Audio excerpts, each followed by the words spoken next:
اعوذ باللہ من الشیطان الرجیم بسم اللہ الرحمن الرحیم۔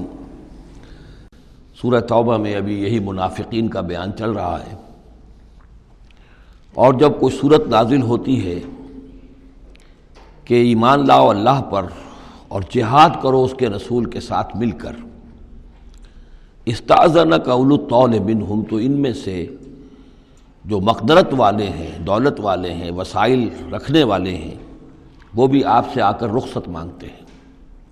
وقالوا ذرنا نکن مع القاعدین، اور کہتے ہیں کہ ہمیں چھوڑ دیجئے، رہنے دیجئے، ایگزمپٹ کر دیجئے، ہم یہیں بیٹھ رہنے والوں میں شامل ہو جائیں۔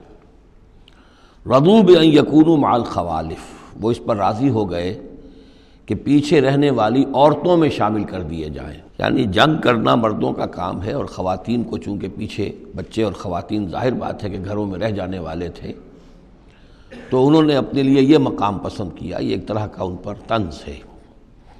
رضوا بان یکونوا مع الخوالف وطبع علی قلوبہم فہم لا یفقہون، تو ان کے دلوں پر مہر کر دی گئی اور اب وہ سمجھ نہیں سکتے۔ لیکن الرسول والذین آمنوا معہ، اس کے برعکس اللہ کے رسول صلی اللہ علیہ وسلم اور جو لوگ ان کے ساتھ ایمان لائے، جاہدوا باموالہم وانفسہم، انہوں نے جہاد کیا اللہ کی راہ میں، اپنے اموال سے بھی، اپنی جانوں سے بھی۔ وَأُولَٰئِكَ لَهُمُ الْخَيْرَاتُ، یہ وہ لوگ ہیں جن کے لیے بھلائیاں ہیں، خوبیاں ہیں، نیکیاں ہیں، اچھا اجر ہے۔ وَأُولَٰئِكَ هُمُ الْمُفْلِحُونَ، اور یقیناً یہی لوگ ہیں فلاح پانے والے، آخری منزل مراد کو پا لینے والے۔ فلاح کے لفظ پر انشاءاللہ تفصیلی گفتگو جو ہے وہ سورہ مومنون کے شروع میں ہوگی۔ یہ ایک بڑی اہم اصطلاح ہے قرآن کی، میں نے اب تک اس کا ترجمہ بس اسی طریقے سے اسی لفظ کے ساتھ کیا ہے۔ اعد اللہ لہم جنات تجری من تحتہا الانہار خالدین فیہا، اللہ تعالیٰ نے ان کے لیے ان باغات کو تیار کیا ہے جن کے دامن میں یا جن کے نیچے ندیاں بہتی ہوں گی، جن میں وہ ہمیشہ ہمیش رہیں گے۔ ذالک الفوز العظیم، اور یہ بہت بڑی کامیابی ہے۔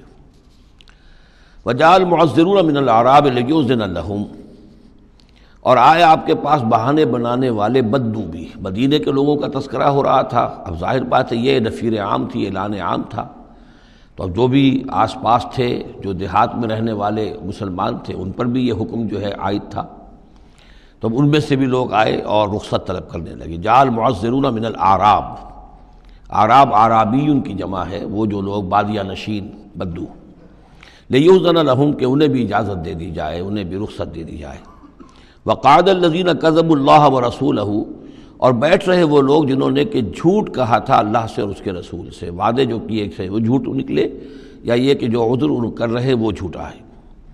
سیصیب الذین کفروا منہم عذاب علیم، ان قریب ان میں سے جو لوگ کفر پر اڑ جائیں گے، یا جو لوگ فی الواقع کفر کی حد کو پہنچ گئے ہیں، ان کے لیے دردناک عذاب ہے۔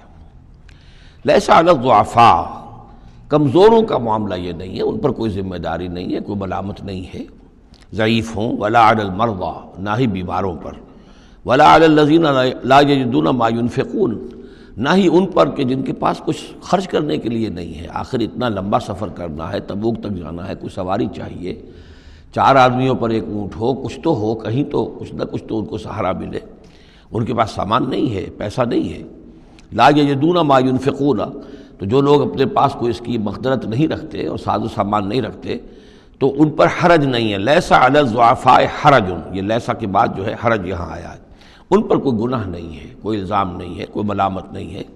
اذا نصحوا للہ ورسولہ، جب کہ وہ اللہ اور اس کے رسول کے ساتھ مخلص ہوں، دل میں اخلاص ہے، لیکن یہ کہ مجبوری فی الواقع ہے، کوئی ضعیف ہے، بہت بوڑھا ہے، کوئی بیمار ہے، کوئی بالکل یعنی بغیر کسی وسائل کے ہے۔ ما علی المحسنین من سبیل، ایسے جو محسن لوگ ہیں، جو جن کا دین جو ہے وہ یعنی درجہ احسان کو پہنچا ہوا ہو، ان کے لیے کوئی ملامت نہیں، ان کے اوپر کوئی گرفت نہیں۔ واللہ غفور الرحیم، اور اللہ غفور الرحیم ہے۔ ولا علی الذین اذا ما اتوک لتحملہم، اور نہ ہی ان پر کوئی الزام ہے یا ان پر کوئی گناہ ہے کہ جو آئے آپ کے پاس، جب آئے کہ آپ ان کے لیے سواری کا انتظام کر دیں، لتحملہم، قلتا، تو اے نبی آپ نے فرمایا، لا اجد ما احملکم علیہ، نہیں میرے پاس بھی کوئی سواری کا بندوبست نہیں ہے، میں نہیں پاتا کوئی چیز جس پر کہ آپ کو سوار کر سکوں۔ تولوا تو مجبوراً وہ لوٹ گئے، وَأَعْيُنُهُمْ تَفِيضُ مِنَ الدَّمْعِ اور ان کے آنکھوں سے آنسو جاری تھے، حزناً اس حزن کی وجہ سے، اس رنج اور غم کی وجہ سے، اللہ یجدوا ما ينفقون کہ ان کے پاس نہیں ہے جسے وہ خود خرچ کر سکیں اور اپنے لیے کسی سواری کا بندوبست کر سکیں۔ ایک طرف یہ جذبہ ہے، چاہتے ہیں، جانا چاہتے ہیں، لیکن مجبوری ہے، اس مجبوری کی بنا پر بھی اگر وہ رک رہے ہیں تو ان کو صدمہ ہے، افسوس ہے، رو رہے ہیں۔ دوسری طرف وہ ہیں جو اولو طول ہیں، ان کے پاس سب کچھ موجود ہے، وسائل و ذرائع ہیں، لیکن جانے کو تیار نہیں۔ انما السبیل علی الذین یستأذنونک وہم اغنیاء، ملامت اور الزام تو ان لوگوں پر ہے کہ جو آپ سے رخصت مانگتے ہیں جبکہ وہ غنی ہیں، مالدار ہیں۔ رضوا بأن یکونوا مع الخوالف، وہ راضی ہو گئے اس پر کہ وہ پیچھے رہنے والی خواتین ہی کے ساتھ ہو جائیں۔ وطبع اللہ علی قلوبہم، اللہ نے ان کے دلوں پر مہر کر دی، فہم لا یعلمون، اور اب وہ صحیح علم سے بے بہرہ ہو چکے ہیں۔ یعتذرون الیکم اذا رجعتم الیہم، اب یعتذرون چونکہ یہ فعل مضارع ہے تو یہ بھی ہو سکتا ہے کہ کر رہے ہیں، ترجمہ ہو کہ وہ اب بہانے بنا رہے ہیں یا عذر پیش کر رہے ہیں، اور یہ بھی کہ کریں گے۔ تو اس اعتبار سے یہ آیات یہ بھی ممکن ہے کہ اثناء سفر میں، واپسی کا جو سفر ہے تبوک سے، اس میں نازل ہوئی ہوں، اور یہاں پھر ہم مستقبل کے حوالے سے اس کا ترجمہ کریں گے، اور یہ بھی ہو سکتا ہے کہ مدینے واپس تشریف لانے کے بعد یہ آیات نازل ہوئی ہوں، تو اب حال میں اس کا ترجمہ ہوگا۔ بہانے بنائیں گے وہ لوگ کہ جن کی طرف کہ تم جاؤ گے لوٹ کر، یا بہانے بنا رہے ہیں تمہارے پاس آ کر وہ لوگ کہ جن کے پاس تم آ گئے ہو لوٹ کر، یہ دونوں ترجمے ممکن ہیں۔ قل لا تعتذروا، کہہ دیجئے یا کہہ دیجئے گا کہ اب بہانے مت بناؤ، کوئی عذر مت تراشو، کوئی لیم ایکسکیوزز پیش نہ کرو، لن نؤمن لکم، اب ہم تمہاری بات نہیں مانیں گے۔ قد نبأنا اللہ من اخبارکم، اللہ تعالیٰ نے ہمیں تمہاری خبروں سے پورے طور پر مطلع کر دیا ہے۔ پہلے تو معاملہ یہ تھا تبوک پر جانے سے قبل حضور کا معاملہ کہ وہ اپنی شرافت اور اپنی مروت کے اندر جس نے آ کر جو بات کہی تسلیم کر لی۔ اب چونکہ اس دوران میں یہ ساری آیات اتر چکی ہیں اور اللہ تعالیٰ نے جو کچھ ان کے اندر تھا چھپا ہوا وہ بھی کھول کر بیان کر دیا ہے، تو کہہ دیا گیا کہ اب آپ ڈنکے کی چوٹ کہہ دیجئے، لن نؤمن لکم، اب ہم تمہاری بات نہیں مانیں گے۔ قد نبأنا اللہ من اخبارکم، اللہ تعالیٰ نے تمہاری اخبار پر، تمہاری خبروں پر، تمہاری کیفیات پر ہمیں مطلع کر دیا ہے۔ وَسَيَرَ اللَّهُ عَمَلَكُمْ وَرَسُولُهُ، اب عنقریب مستقبل میں اللہ تعالیٰ تمہارے عمل کو دیکھے گا اور اس کا رسول بھی دیکھیں گے صلی اللہ علیہ وسلم، یعنی آئندہ اب تمہارا کیا ایٹیچیوڈ رہتا ہے۔ ثُمَّ تُرَدُّونَ إِلَىٰ عَالِمِ الْغَیْبِ وَالشَّہَادَةِ، پھر تمہیں لوٹا دیا جائے گا اس ہستی کی طرف جو کھلے اور چھپے کی جاننے والی ہے۔ فَيُنَبِّئُكُم بِمَا كُنتُمْ تَعْمَلُونَ، تو پھر وہ تمہیں جتلا دے گا جو کچھ کہ تم کرتے رہے تھے۔ سَيَحْلِفُونَ بِاللَّهِ لَكُمْ إِذَا انقلبتم، یہ یقیناً قسمیں کھا کھا کر، حلف اٹھا کر اللہ کا کہیں گے جب کہ تم ان کی طرف لوٹ جاؤ گے یا آ گئے ہو، الیہم لتعرضوا عنہم، تاکہ آپ اعراض کریں، تاکہ مسلمانوں ان کو چھوڑ دیں، ان سے کوئی باز پرس نہ کریں، انہیں کوئی سزا نہ دیں، اعراض کریں۔ فاعرضوا عنہم، ٹھیک ہے ان سے اعراض کرو، ان سے آپ توجہ جو ہے پھیر لیجئے۔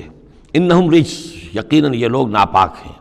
ومأواہم جہنم، اور ان کا ٹھکانہ آگ ہے۔ جزاء بما کانوا یکسبون، بدلہ اس کا جو یہ کمائی انہوں نے کی ہے۔ یحلفون لکم لترضوا عنہم، یہ جو قسمیں کھا رہے ہیں مسلمانوں تمہارے پاس آ کر، اس لیے تاکہ تمہیں راضی کر لیں، تم ان سے راضی ہو جاؤ۔ اس لیے کہ ظاہر بات ہے کہ ایک معاشرہ تھا، مدینے میں رہتے تھے، ان کے بھائی بند تھے، ان کے دوست تھے، احباب تھے، اوس اور خزرج کے اندر رشتہ داریاں تھیں، تو اب بالکل آؤٹ کاسٹ ہو جانا معاشرے میں، تو ظاہر بات ہے کہ وہ پھر کوشش کرتے تھے کہ سارے مسلمان ہم سے بدظن نہ ہو جائیں، سب لوگ جو ہیں بدگمان ہو جائیں، تو ہم تو آؤٹ کاسٹ ہو جائیں گے، گویا کہ معاشرے میں اچھوت ہو جائیں گے۔ تو وہ آ کے لوگوں سے ملاقاتیں کر کر کے پھر ان کو بتاتے تھے کہ نہیں، ہمارا تو یہ عذر تھا، یہ مجبوری تھی، ہماری نیتوں پر شک نہ کرو۔ یحلفون لکم لترضوا عنہم، اے مسلمانوں یہ تمہارے سامنے قسمیں کھا کھا کر اپنے خلوص کا جو اطمینان تمہیں کرانا چاہ رہے ہیں وہ اس لیے کہ تم ان سے راضی ہو جاؤ۔ فَإِن تَرْضَوْا عَنْهُمْ فَإِنَّ اللَّهَ لَا يَرْضَىٰ عَنِ الْقَوْمِ الْفَاسِقِينَ، تو اگر تم ان سے راضی ہو بھی گئے تو اللہ تعالیٰ ان نافرمانوں سے راضی ہونے والا نہیں ہے۔ صدق اللہ العظیم۔